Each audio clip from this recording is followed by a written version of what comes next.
पंजाब में तबाही पकड़ींदड़ पाणीअ जा वहकराव सिंध में दाख़िल थी रहिया आहिनि। पंजंद वटि नंढी ॿोॾ डिक्लियर। गुडू बैराज वटि पाणी सतह में 4000 क्यूसेक वाध। गुडू बैराज वटि पाणी जो मुतम वहिकिरो 3,90,704 क्यूसेक ऐं ठहियो वहिकिरो 3,62,070 क्यूसेक रिकॉर्ड। सख बैराज वटि पाणी जो मुतम वहिकिरो 3,24,000 क्यूसेक ऐं ठहियो वहिकिरो 2,80,050 क्यूसेक रिकॉर्ड। कोटड़ी बैराज वटि पाणी जो मथों वहिकिरो 2,44,922 क्यूसेक ऐं ठहियो वहिकिरो 2,31,963 क्यूसेक रिकॉर्ड।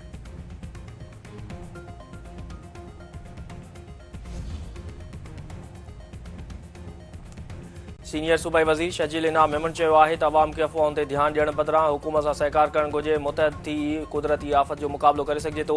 1,28,000 खां वधीक माण्हुनि खे महफ़ूज़ हंधनि ते मुंतक़िल कयो वियो आहे। सिंध हुकूमत ॿोॾ मुतासिरनि सां गॾु बीठल आहे। मुतासिरनि खे हर मुमकिन मदद फ़राहम कई पई वञे। 24 कलाकनि में वधीक 6,288 माण्हुनि खे महफ़ूज़ हंधनि ते मुंतक़िल कयो वेंदो। सिंध के मुख़्तलिफ़ शहरनि में किथे तेज़ त किथे हल्की बरसात। मीरपुर ख़ास, सांगड़, मिठी, ठारूशाह, टंडे बागे, नए कोट, टाली, नबी सत्तर में बरसात। सामारे, पेंगरियो, पिपरे, नए कोट, ॾेई, झोल ऐं ॿियनि शहरनि में वसकारो।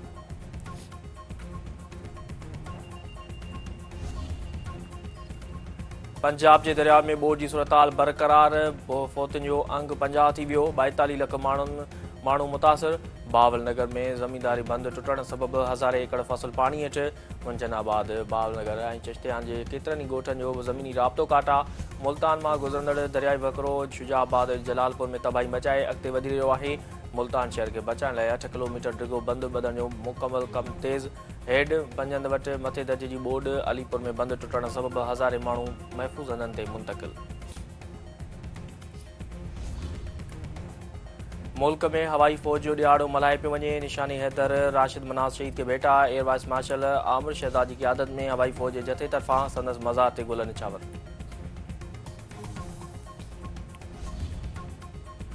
हवाई फ़ौज जे सरबराह air chief marshal Zaheer Ahmed Babar सिद्धू चयो आहे त हू ख़िलाई सलाहियतुनि, इलेक्ट्रॉनिक वारफेयर ऐं साइबर टेक्नोलॉजी सां हवाई सरहदुनि जी हिफ़ाज़त लाइ पुरज़म आहिनि। हक़ जी जंग जी कामयाबी साबित कयो त हवाई फ़ौज हवाई सरहदुनि जी दिफ़ा लाइ मुकमल तौर तैयार आहे।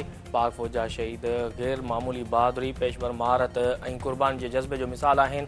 हवाई फ़ौज मुतहद थी पंहिंजो मिशन मक़बूल करण लाइ पुरज़म आहे। सदर आसिफ अली ज़रदारी चयो आहे त हवाई फ़ौज पंहिंजी महारत सां दुनिया खे हैरान कयो आहे। हवाई फ़ौज जो हक़ जी जंग में फ़ैसिलाइतो किरदारु अदा कयो। वज़ीर आज़म शहबाज शरीफ़ चयो आहे त हवाई फ़ौज पेशवारानी महारत सॼी दुनिया मञी वरिती आहे। PAF जूं क़ुर्बानियूं तारीख़ जो रोशन बाब आहिनि। 7 सेप्टेम्बर हवाई फ़ौज जे बहादुरनि जी क़ुर्बानियुनि ऐं बहादुरी जी यादि ॾियारे थो।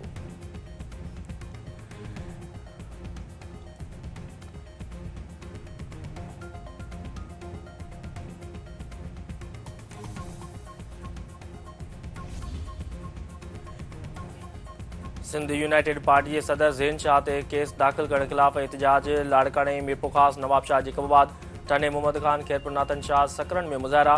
सन मांझंद, मोरे, वार, नवाब अली मोहम्मद, मांझंद ऐं ॿियनि शहरनि में बि एहतजाज। अॻुवाणनि जो चवणु आहे त ज़ेन शाह ते केस दाख़िल करे इंतकामी कार्रवायूं कयूं पियूं वञनि। सिंध जे हक़नि ते कंहिं क़िस्म जी सौदेबाज़ी न कई वेंदी।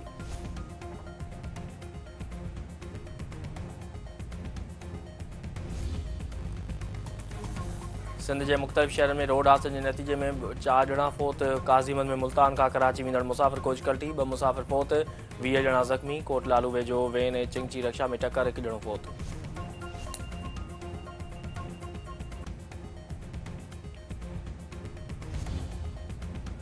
मिठियाणी में पुलिस जी क़ैद मां आज़ाद थियल नौजवान दादू वाह में ॿुड़ी फ़ौत। शक जे बुनियाद ते गिरफ़्तार नौजवान मंसूर सोलंगी आज़ादी खां पोइ वाह में ॿुड़ी हयाती विञाए वेठो। वाक़िए सबब इलाइक़े में सोग।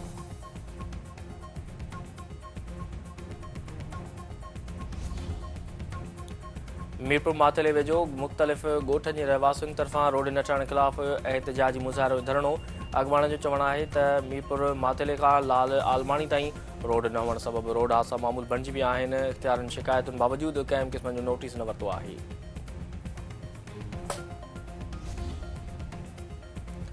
ओसामा में पाणी जी खोट ख़िलाफ़ आबादगारनि जो एहतजाजी मुज़ाहिरो धरणो। ट्रैफ़िक मुअतल। आबादगारनि जो चवणु आहे त पाणी जी खोट सबबि फ़सुल सुखड़ जो शिकार थी विया आहिनि। आबपाशी अमलो शिकायतुनि बावजूदि मसइलो हल करण लाइ तयारु न आहे।